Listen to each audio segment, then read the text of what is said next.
का है बोला? हमरा के नैहर पहुंचा दे। अरे त काहे मुँह सुथनी लेखा बनौले बड़े, का बात बा? का बात बा?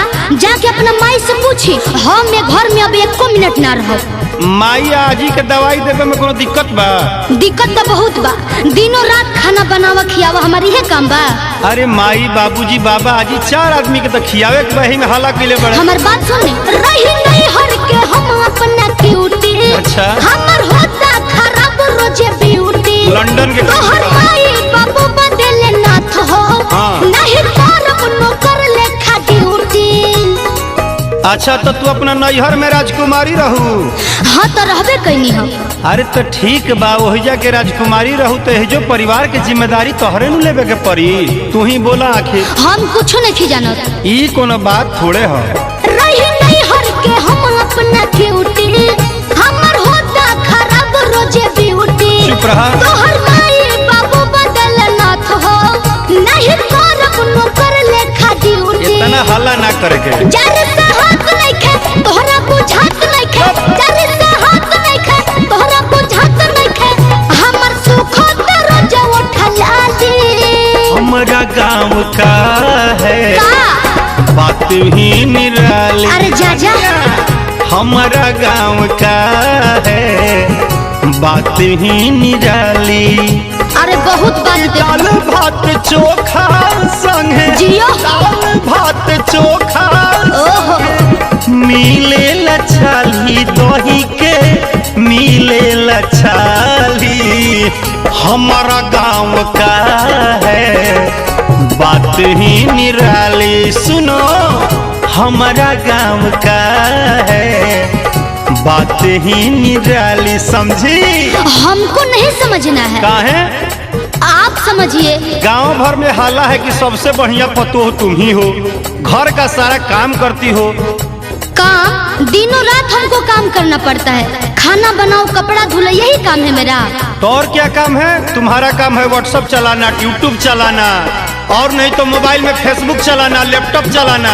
ये करने से सबको खाना मिल जाएगा? बाबा है, आजी है, मम्मी है, पापा है, कौन करेगा?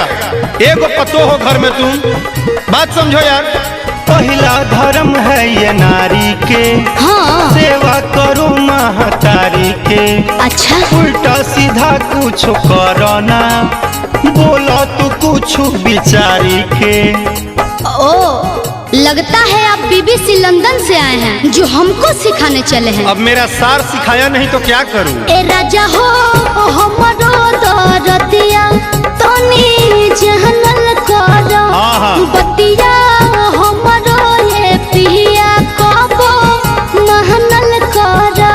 सब मानता हूँ। कुल सुख राई हमर दुधिया गोराई हमर। कुल सुख राई हमर दुधिया गोराई हमर। घामा से जर भइल काली। अरे तो इससे क्या हो गया?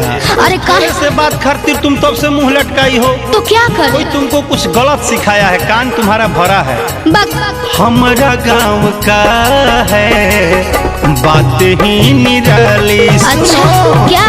हमारा गांव का है बात ही निराली, समझे? हमको मत समझाइए, हम आपका बात सब समझते हैं। तुम हमारा बात अगर समझती तो दूसरे का बात सुनती ही नहीं। हम बोल रहे ना, हमको गांव में नहीं रहना है। हमको शहर में ले चलिए। हाँ, तुमको अमेरिका ले चले हम। फिर से बोलो जरा। हाँ, हम शहर में रहना चाहते हैं। तुम्हारा भाग बढ़िया है कि बाबा भी पेंशन उठाते हैं, बाबूजी भी पेंशन उठा रहे हैं। नहीं तो तुमको पता चलता है बड़े नैहर के स्टेट बन के। चुपचाप घर में रहो, काम करो यार। दिमाग खराब करके रखी हो खाली, जब देखो तब कुछ ना कुछ। लैपटॉप चलाई है, लैपटॉप। हाँ, बाबू लैपटॉप दे रहे बड़ा इनका। दुआ ले लो दादा दादी माई के। अच्छा। हटानी जा हम उनके कमाई के। हमके मत समझाइए। तू बनावो खियावो।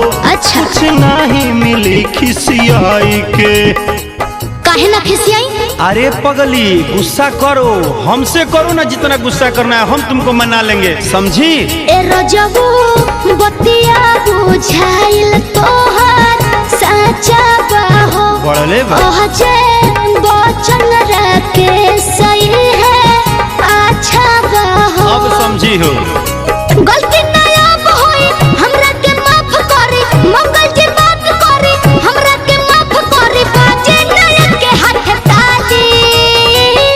हमार धनिया आई लव यू। चलो कहाँ चलना है, चलो ले चलते हैं। चलो रेडी हो जाओ। ना अब हमरा कहीं नहीं जाए के, गाँव ही में रहे के बा। ओ हमारा गाँव का है का बात ही निराली साचो, जियो हमारा गाँव का है बात ही निराली। गाँव तो मेरा गाँव है।